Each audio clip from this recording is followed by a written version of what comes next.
মধ্যপ্রাচ্যের সংঘাত আবারও নতুন মোড় নিয়েছে। একের পর এক বিস্ফোরক দাবি, পাল্টা হামলা এবং কৌশলগত জলপথ নিয়ে উত্তেজনায় পরিস্থিতি আরও জটিল হয়ে উঠছে। এরই মধ্যে মার্কিন প্রেসিডেন্টের নতুন মন্তব্য আন্তর্জাতিক অঙ্গনে ব্যাপক আলোচনার জন্ম দিয়েছে। ফক্স নিউজকে দেয়া এক সাক্ষাৎকারে ডোনাল্ড ট্রাম্প দাবি করেছেন, যুক্তরাষ্ট্রের সাম্প্রতিক হামলায় ইরানের সামরিক সক্ষমতা প্রায় ধ্বংস হয়ে গেছে এবং দেশটি অনেকটাই প্রস্তর যুগে ফিরে গেছে। তার ভাষ্য, ইরানের নৌবাহিনী, বিমান বাহিনী, আকাশ প্রতিরক্ষা ব্যবস্থা ও রাডার নেটওয়ার্ক কার্যত অকার্যকর হয়ে পড়েছে।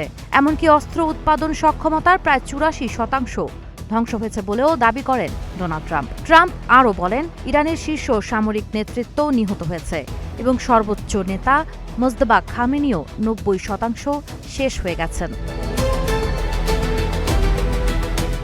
এদিকে কয়েক মাসের যুদ্ধবিরতির পর আবারও যুক্তরাষ্ট্র ও ইরানের মধ্যে পাল্টা হামলা শুরু হয়েছে। ইরানের হামলায় হরমুজ প্রণালীতে সংযুক্ত আরব আমিরাত সংশ্লিষ্ট দুটি তেলবাহী জাহাজ ক্ষতিগ্রস্ত হয়। এতে এক ভারতীয় নাবিক নিহত ও 8 জন আহত হন। পাল্টা জবাবের হুঁশিয়ারি দিয়েছে আমিরাতও। বিশ্লেষকরা বলছেন, বিশ্বের গুরুত্বপূর্ণ জ্বালানি রুট হরমুজ প্রণালী ঘিরে এই উত্তেজনা বৈশ্বিক নিরাপত্তা ও তেল বাজারে নতুন অস্থিরতা সৃষ্টি করতে পারে। সাবা খান, নাগরিক প্রতিদিন।